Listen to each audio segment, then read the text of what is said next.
از خوزستان.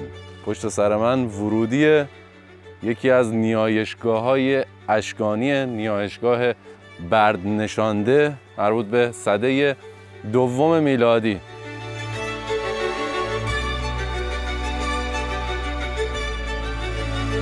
بردنشانده، شمال شرقی استان خوزستان، 16 کیلومتری مسجد سلیمان. نیایشگاهی روباز از دوره اشکانی که در 3 سکوی سنگچینه بدون ملات ساخته شده. بردنشانده به معنی سنگ ایستاده است. وجود ستون سنگی 3.5 متری در این محوطه دلیلی برای نامگذاری بردنشانده از گذشته‌های دور تا به امروز بوده.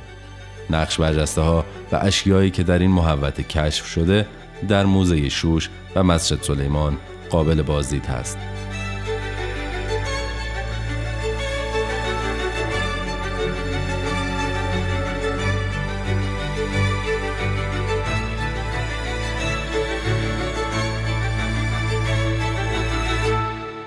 با اینکه اشکانیان حدود 5 سده بر ایران حکومت کردند، ولی متاسفانه نسبت به دوره هخامنشیان و ساسانیان توجه کمتری به اون شده.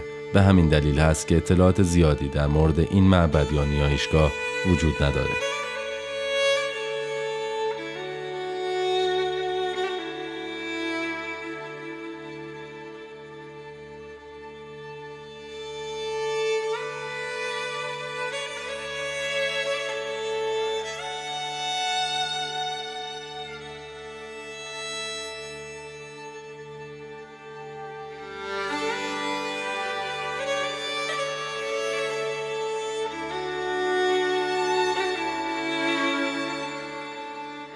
پشتشو سنگچین کردن، همینجوری ریختن، ولی نماش رو تقریبا شکیل‌تر درست کردن. ببینید اینجا هم این پایینی ها مشخص قدیمی، اون بالاها اصلش کلا این سنگا بوده، سنگای بزرگتر بوده. اینا احتمالاً توی کاوش‌های باستانی حالا مرمت شده، احتمال میدم، چون نمیخوره قدیمی باشه.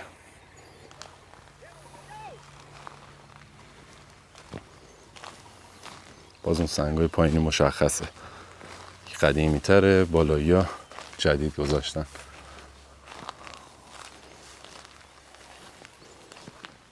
حیف، چه حیف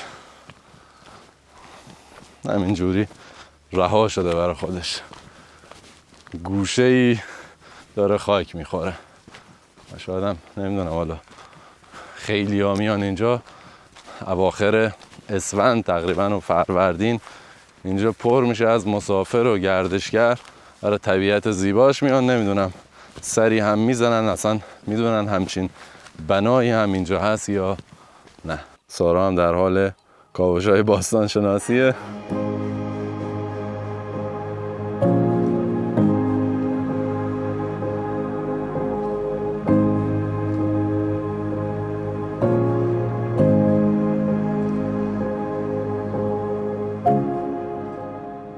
ساعت 5 صبح دیشب رسیدیم شینبار.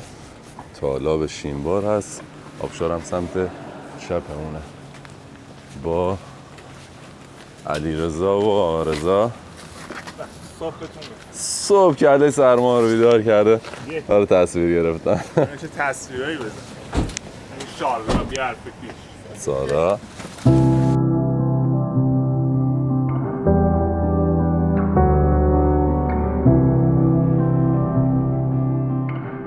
دشت یا تالاب شینبار، 93 کیلومتری شمال شرقی مسجد سلیمان، در مرز استان خوزستان و چهارمحال و بختیاری قرار داره. تالابی فصلی که اگر برف و باران خوبی تا فروردین و اردیبهشت بباره، تا اواخر خرداد یا اواسط تیر پر آب هست. آب این تالاب از آب شدن برف‌ها، رودخونه‌ها و چشمه‌های فصلی این محدوده تأمین میشه و از طریق دستکندی باستانی که جلوتر میبینیم تخلیه میشه. این منطقه یکی از مناطق قشلاقی ایل بختیاری به حساب میاد که اوایل پاییز به این منطقه کوچ میکنن و تا اواسط بهار در این منطقه میمونن.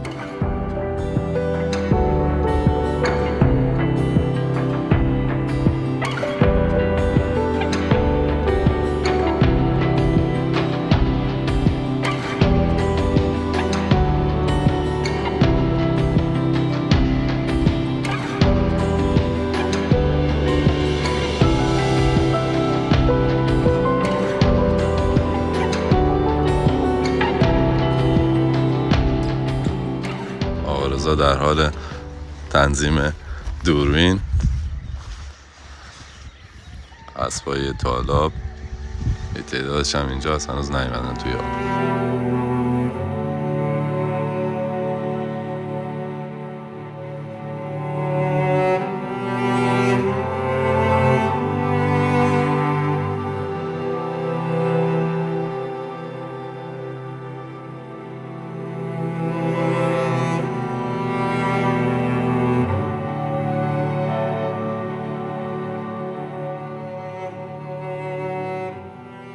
این زنبورخوارا اومدن بیرون از توی دونه هاشونو.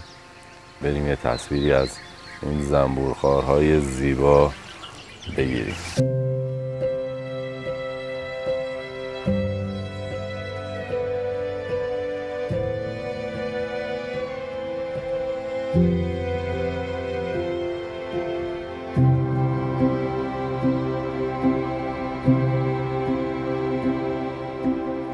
زنبورخوار اروپایی پرنده‌ای مهاجر هست که در جنوب اروپا، شمال آفریقا و غرب آسیا زاد و ولد میکنه.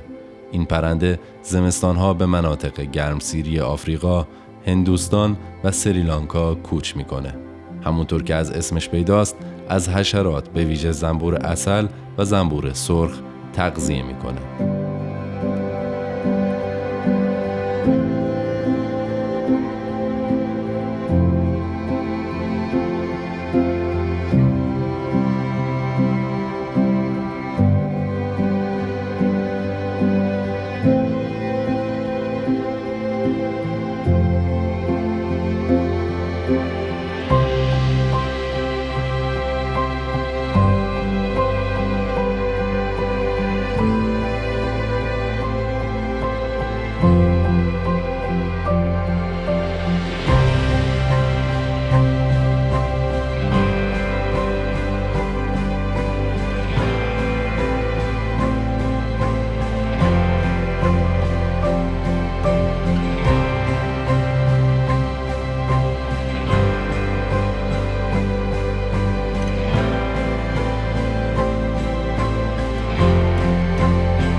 این قسمت تالاب شینبار هست. این هم کانالیه که توی دوره ساسانی احداثش کردن تا این آبو انتقال بدن به پایین. ببینید چی کار کردن. فقط این قسمت کاملا تراش کرده.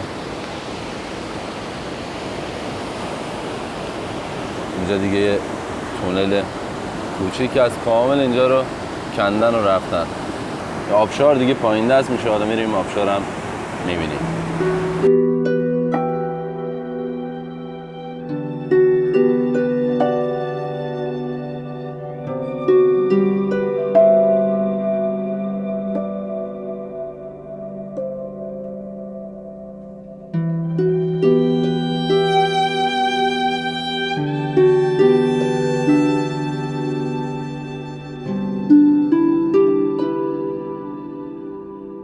به دلیل وجود رودخانه‌های پرآب در خوزستان، از دیرباز در این منطقه از ایران روش‌های زیادی برای انتقال و بکارگیری نیروی آب رودخانه‌ها استفاده می‌شده.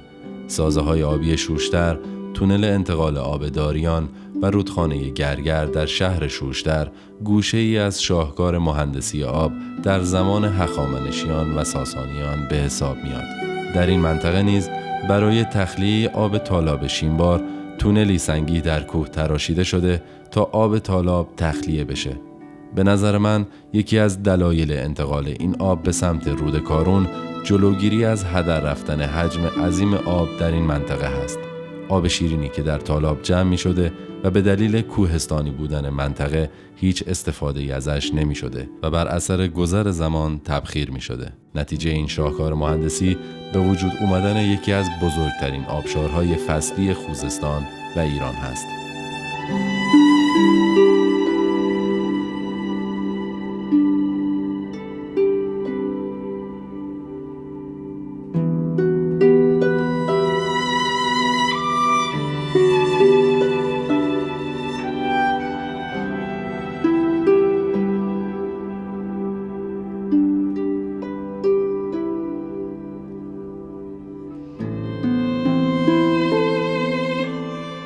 داریم با بچه ها میریم بالای آبشار. شیمبار هم مخفف شیرین بهار است که خود محلی ها دیگه بهش میگن شیمبار، تالاب شیمبار، آبشار شیمبار، ولی در اصل شیرین بهار هست.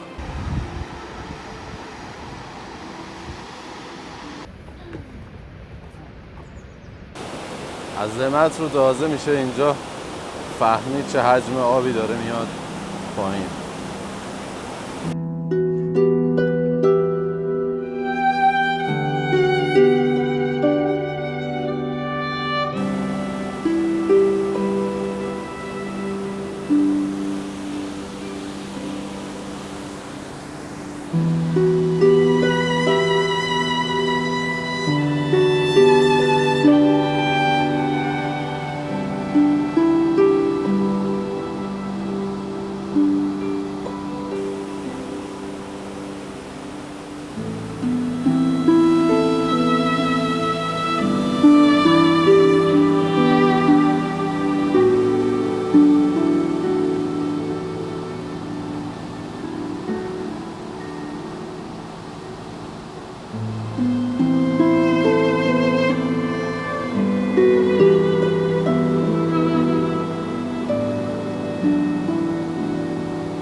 ییلاق عشایر منطقه شیمبار خوزستان، منطقه سردسیری بازفت در استان چهارمحال و بختیاری هست. هر ساله از اواسط بهار عشایر این منطقه به بازفت کوچ می‌کنند و تا اوایل پاییز در اون منطقه میمونند.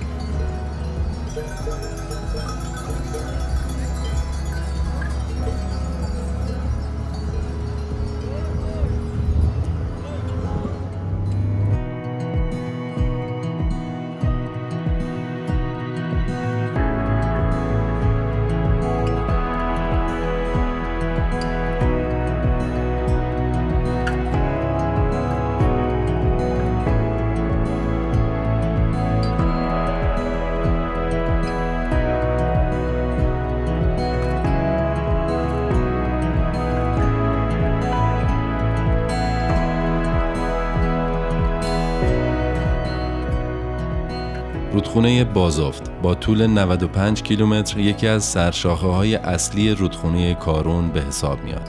آب این رودخونه از کوه کینو در خوزستان و زردکوه بختیاری در چهارمحال و بختیاری تأمین میشه و در آخر به دریاچه سد کارون 4 میرسه.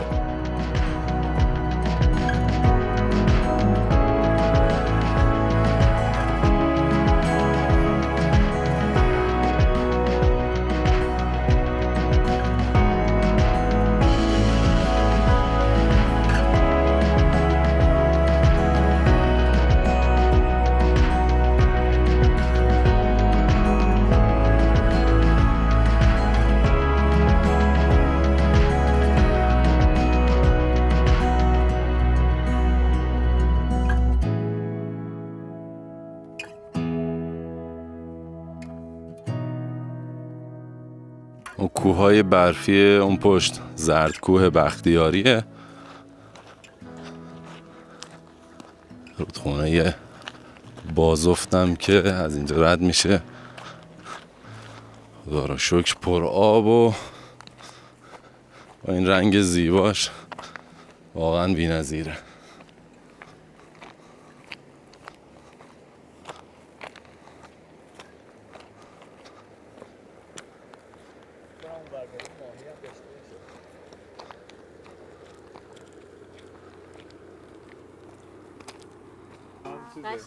قشنگه کار ناهارمونم دیگه در کنار رودخونه، البته رودخونه معلوم نیست از اینجا، نشستیم و یه لوبیا و تن ماهی بخوریم. جای همگی خالی در این طبیعت زیبا.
دیشب از بازفت اومدیم تالاب چغاخور دیگه. دیشب همینجا خوابیدیم ولی خیلی خسته بودیم چون که سرما خوردیم تو راه. من که 2 روز حالم بد بود، حالا امروز بهترم. الان داریم میریم آبشار کردید، بعد عصری برمیگردیم که غروب تالاب چغاخور رو بگیریم.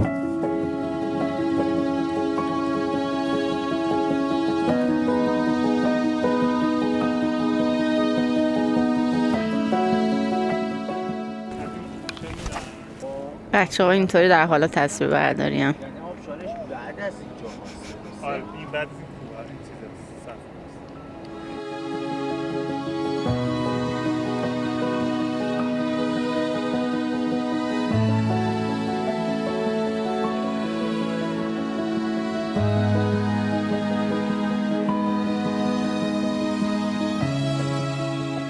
دره درکش ورکش در مسیر جونقان به اردل یکی از گذرگاه‌های مهم از گذشته‌های دور تا به امروز بوده و هست.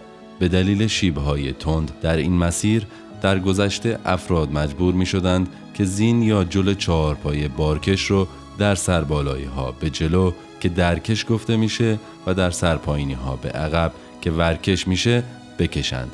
به همین دلیل به دره درکش ورکش معروف شده. البته این مسیر در دوره‌های مختلف به راه ایلامی، راه سلطانی و راه اتابکان نیز شهرت داشته. آبشار فصلی کردید و طاق خانوی یا خانه‌ای از دیدنی‌های این تنگه است.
خراب شده، موتوری صدا میده، منتظریم بیان نگاه کنم ببینن چیه.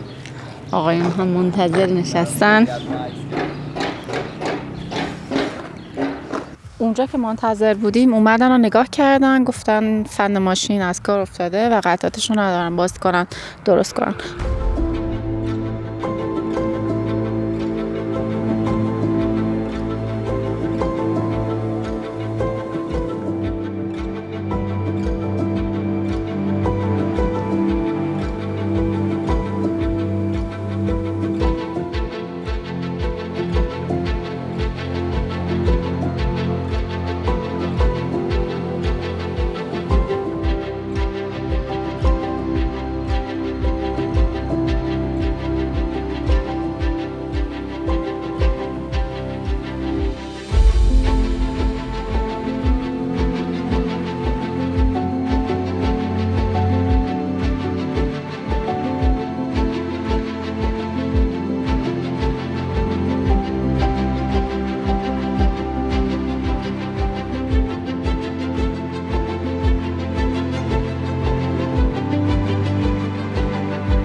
بالاخره رسیدیم بروژه و یه تعمیرگاه پیدا کردیم که باز هستش، خدا رو شکر، چون جمعه شبه و همه جا تعطیل بود. ببینیم چطور میشه، میتونن تعمیر کنم و حرکت کنیم به شیراز یا نه.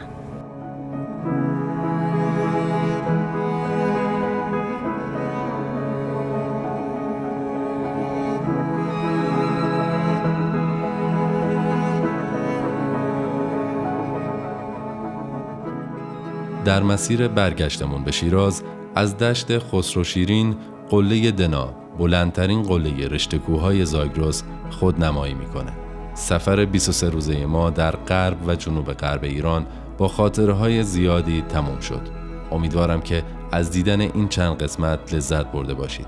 مثل همیشه خوشحال میشم که با لایک کردن، کامنت گذاشتن و سابسکرایب کردن کانال از ما در این مسیر حمایت کنید. ویدیوهای کردستان رو میذارم بالای صفحه، پیشنهاد میکنم حتما ببینید. دم همگیتون گرم، تا ویدیو بعدی، بدرود.